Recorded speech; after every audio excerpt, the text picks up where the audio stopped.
Okay, our next speaker to give the opening remarks is the Honorable Assemblymember Kevin DeLeon, and we actually heard him speak in Sacramento a couple of days ago to a similar gathering, and he's a real advocate and ally and is very passionate about these issues, so we welcome him. Thank you.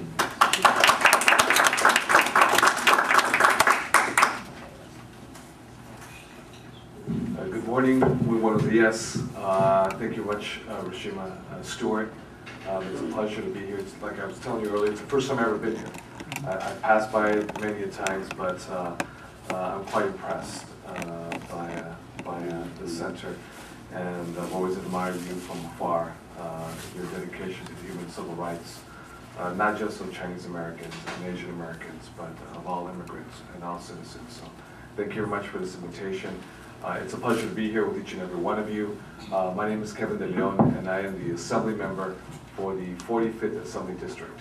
And the 45th Assembly District, in my opinion, is a mosaic of diversity. The fabric of the 45th Assembly District is what America is truly about.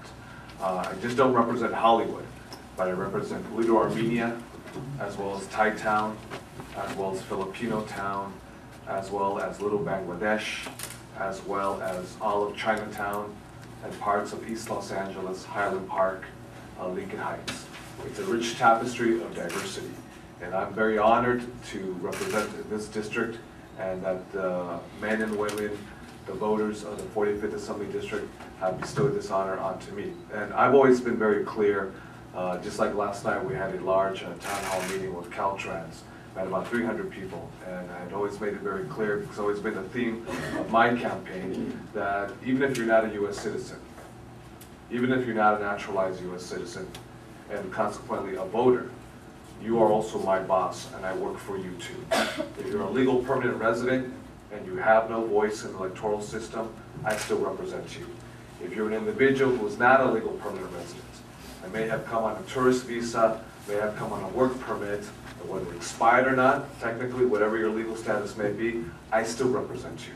If you cross the border from whatever part of the world you may have come from, whether it was from India, whether it's from Pakistan, parts of China, Central America, or Mexico, I am still your representative. And that's always been my perspective as the youngest child of a single immigrant mother with a third-grade education, who, regardless of our poverty, always held her head up high with grace and with dignity. I learned a lot of valuable lessons from my mother. A woman who I learned the value of hard work and the value of a strong work ethic. And that's what all immigrants throughout the world bring to the United States.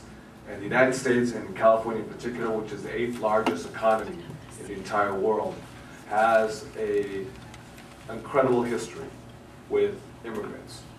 Some of it very good, some of it very bad and ugly. Whether it was back then U.S. Senator from the state of California, John Miller, who was the man who promoted the Chinese Exclusion Act, because it originated not in Washington, D.C., but originated here in the state of California.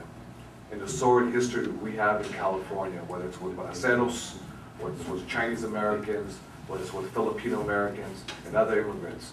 I know that I cut my teeth politically, not as a democratic activist, but rather as a community activist, working with One Stop Immigration and Educational Center as a community organizer. And working there, I remember at that time we were working with immigrants who were undocumented, who became legal permanent residents under the Immigration Reform and Control Act of 1986, where I taught ESL, history, civics, for those who were wishing to become legal permanent residents. And we brought in millions of folks out from the shadows and into the fabric of our society, who eventually became U.S. citizens. And I remember one time, many of them, when they became legal permanent residents, because the strong pull back to their homelands, because of the national fervor that existed, many of them didn't want to become U.S. citizens. But as Stuart was there in the trenches back in 1994 with Proposition 187, when it again, we had the end of the Cold War, the Soviet Union had collapsed, the Berlin Wall had crumbled, the aerospace industry, the defense industry in the United States was downsizing tremendously.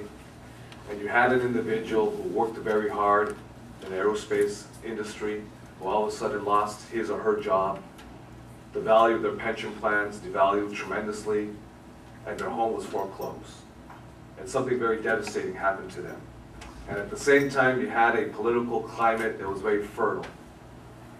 And you had a political climate where then Governor Pete Wilson, as well as others who were the brainchild architects of Proposition 187, made it very clear. The reason why you lost your home, the reason why you lost your job, the reason why your pension plan has devalued tremendously is because of that immigrant.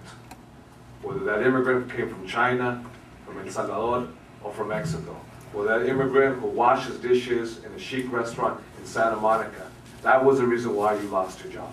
And unfortunately and sadly, because of the xenophobia that existed, they believed it.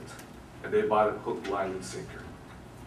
And as Stuart was saying a few moments ago, as the economy goes, so does the xenophobic attitudes and behaviors towards those who have the least power and the least political access to elected officials in the United States.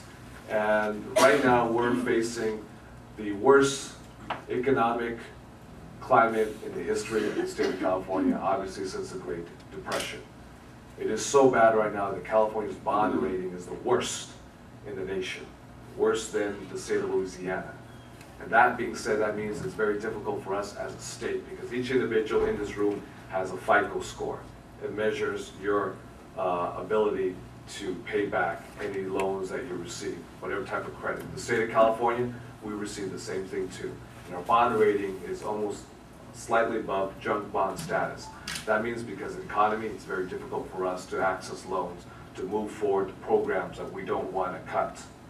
With that being said, this forum is very, very important. How we integrate immigrants into the economy, who are the entrepreneurs, who drive the engine of the 8th largest economy in the entire world.